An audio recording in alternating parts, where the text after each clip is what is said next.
श्री राजेंद्र जी राठौर। अध्यक्ष महोदय, जेतारण से आने वाले मान्य सदस्य ने जो संकल्प रखा है प्रदेश में जनसंख्या विस्फोट की स्थिति को देखते हुए विकास की योजनाओं पर प्रतिकूल असर पड़ने से राज्य सरकार जनसंख्या नियंत्रण पर कानून बनाए, मैं उसके समर्थन में अपनी बात कहना चाहता हूँ। सभापति महोदय, बहुत बिरले मौके ऐसे आते हैं जब सदन के अंदर चाहे पक्ष हो चाहे विपक्ष हो, हम एक ही समस्या पर एक ही राय से चर्चा करते हैं। अभी माननीय सदस्य ने जनसंख्या की विस्फोटिक स्थिति और उससे पड़ने वाले प्रतिकूल प्रभावों पर चर्चा की, और मैं समझता हूं कि इस सदन में बैठा हर एक व्यक्ति इस बात से निश्चित तौर पर चिंतित है कि इस जनसंख्या के विस्फोटक दबाव ने हमारे प्राकृतिक संसाधनों को छोटा कर दिया, और इसके कारण से हम देख रहे हैं। सभापति महोदय, आप जिस गांव से आते हैं, अगर आप अपने गांव का मुलायजा फरमाएं तो आज गांव का किसान अपने बढ़ते हुए परिवार में सदस्यों की संख्या के कारण आज शहर की ओर रोजगार की तलाश में पलायन कर रहा है। और इसीलिए सभापति महोदय, हमेशा जुलाई के महीने में एक जनसंख्या पर नियंत्रण करने के लिए पूरा विश्व विचार करता है।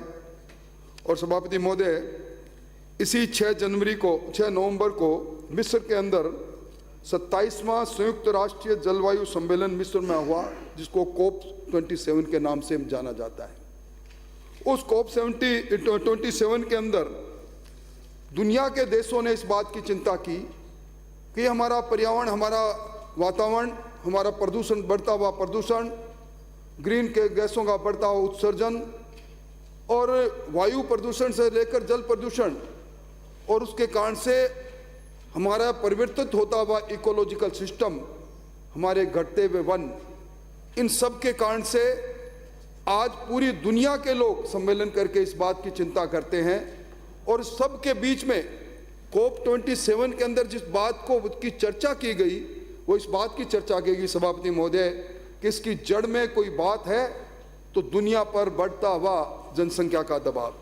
सभापति महोदय, आज दुनिया की आबादी 8 अरब, और इस दुनिया की आबादी में चीन की आबादी 1.45 अरब और भारत की आबादी 1.40 अरब। वही मुल्क है सभापति महोदय, जंगे आज़ादी के बाद जब हम आज़ाद हुए थे तब हम 33 करोड़ थे, आज हम बढ़कर 140 करोड़ हो गए। और सभापति महोदय, राजस्थान की 2011 की जनगणना के प्रोजेक्शन के अनुसार अगर राजस्थान की जनसंख्या की हम बात करें तो आज राजस्थान की जनसंख्या 8 करोड़ को छू रही है। और राजस्थान की जनसंख्या इतनी है सभापति महोदय, दुनिया के 175 देशों से बड़ा है हमारा राजस्थान। इस दुनिया के अंदर सिर्फ 19 ऐसे देश हैं जिनकी जनसंख्या राजस्थान से ज़्यादा है। राजस्थान की जनसंख्या से बाकी सब छोटे हैं। अभी आप यूनाइटेड किंगडम की हम बात करते हैं, यूके की बात करते हैं, France, south Africa, south Korea, Spain, Ukraine, Canada, Afghanistan, ये सारे मुल्कों की आबादी राजस्थान की आबादी से कम है चिकित्सा मंत्री जी। और निश्चित तौर पर जब देश की इस बढ़ते हुए, राजस्थान के बढ़ते हुए जनसंख्या के दर को मैं देखता हूँ, जिसका विस्तृत विश्लेषण जेतारण से आने वाले मान्य सदस्य ने किया, मैं कोई बात को लंबा करना नहीं चाहता, पर इस दशक के अंदर हमारे प्रदेश की आबादी 21% के प्रोजेक्शन के साथ आगे बढ़ी। और आज हम राजस्थान देश के अंदर जनसंख्या की दृष्टि से 8वां प्रदेश है, पर हमारे पास इस धरती के गर्भ में जो जल है, जो माफ करना स्थायी जल है, वो सिर्फ 1.11 MCF है। सभापति महोदय, निश्चित तौर पर जब बात जैसलमेर की आती है तो कहते हैं जैसलमेर की आबादी छितराई हुई है। अब आज जैसलमेर की जनसंख्या भूटान से ज्यादा आज भी।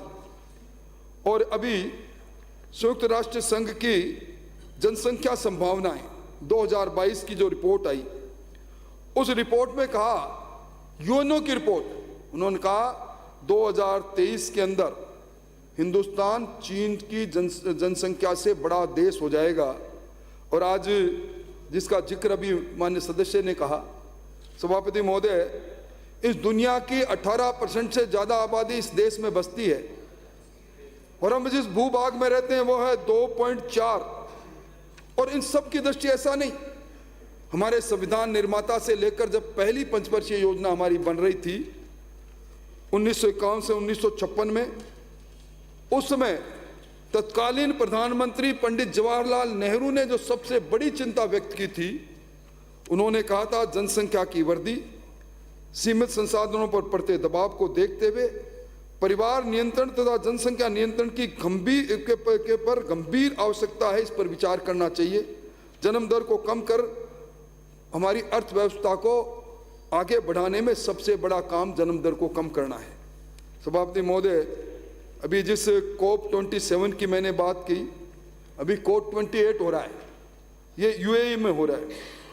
COP27 के अंदर जो चिंतावत की पूरी दुनिया के लोगों ने, हम दुनिया में खाद्य सुरक्षा का संकट पैदा कर देगी ये जनसंख्या का विस्फोट, आवास कम पड़ने लग जाएंगे, बेघरों की संख्या ज़्यादा हो जाएगी, ऊर्जा की खपत।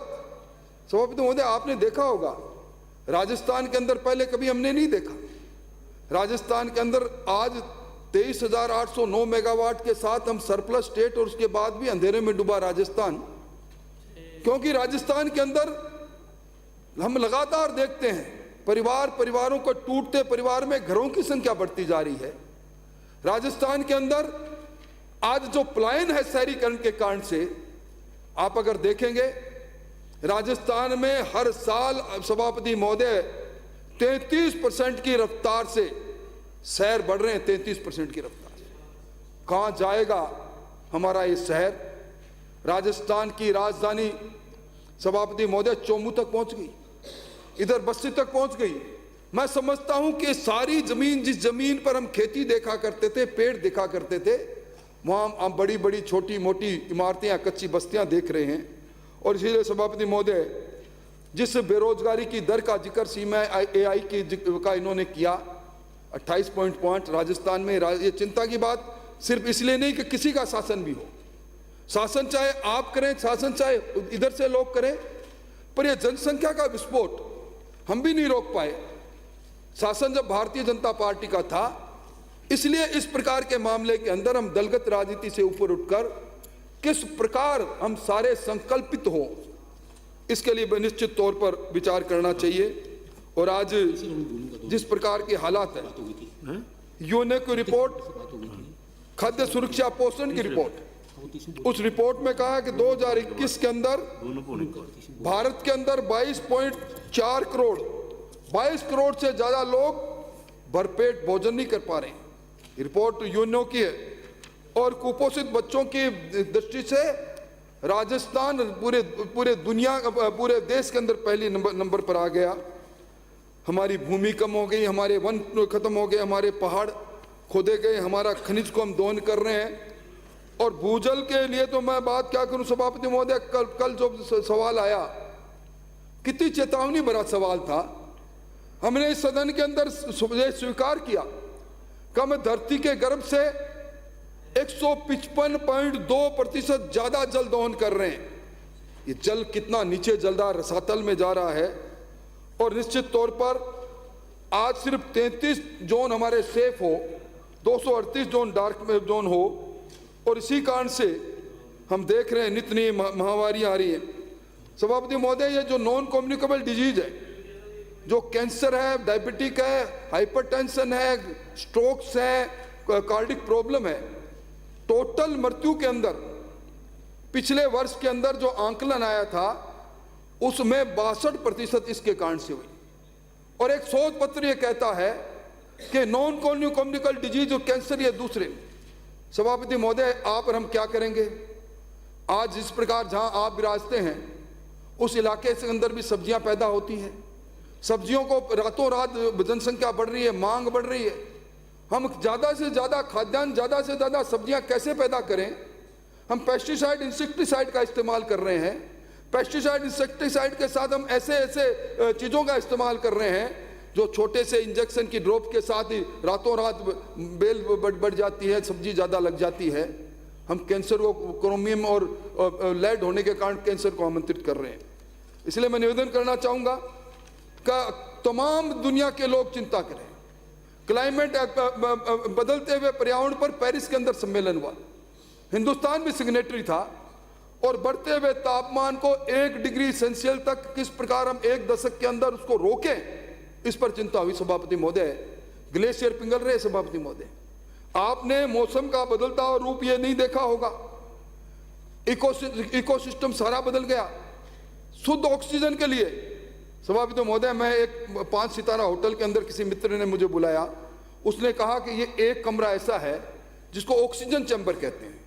मैंने कहा इसमें क्या बात है कि इसके अंदर ऑक्सीजन जो है सिर्फ प्योर ऑक्सीजन इसमें इस जनरेटर के माध्यम से देते हैं।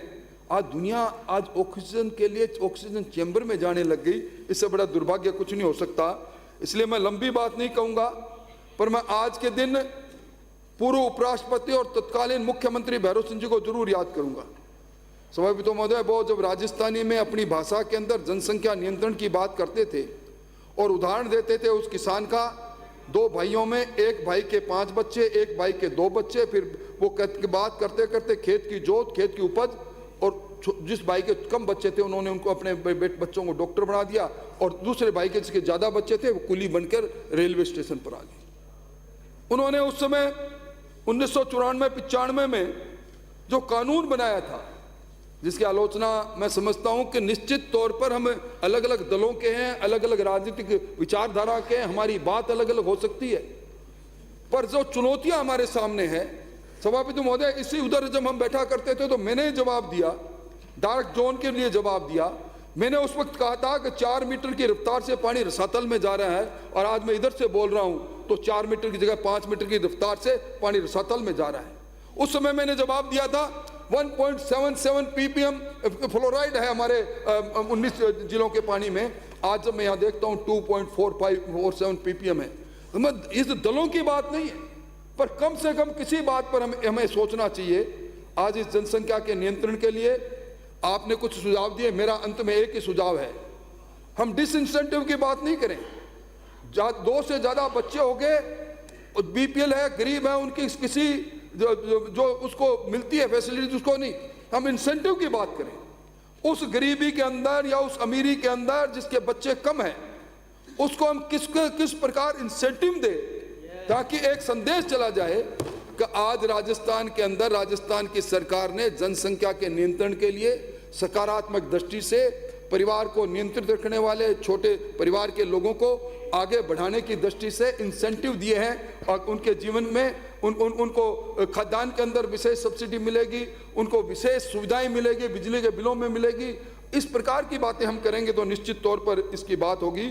और मैं तो कल प्रधानमंत्री जी का भाषण सुन रहा था, कन्या वो आबू के अंदर कौन से है वो ब्रह्म कुमारी जी में, उन्होंने कहा जल देवता है और प्रकृति हमारी माँ है, जीवन तो तभी बचेगा जब जल बचेगा, और माँ की गोद नहीं मिलेगी तो हम कहाँ के रहेंगे। इसलिए मेरा आपसे निवेदन है कि इस पूरे दृष्टि से निश्चित तौर पर चैरिटी बिगिंस फ्रॉम होम, हमें खुद को कोशिश करनी चाहिए। हम जहाँ जाएं, हमें हमारी दुनिया, हमारे लोग हमारी बात को सुनते हैं। मंत्री महोदय, आप और हम जब सदन में आते हैं तो निश्चित तौर पर लोगों का विश्वास हमारी बातों पर होता है, तभी तो हम आते हैं। हम अपने भाषणों के अंदर हमेशा एक जनसंख्या नियंत्रण की बात निश्चित तौर पर करें, छोटे परिवार के लिए लोगों को प्रेरित करें।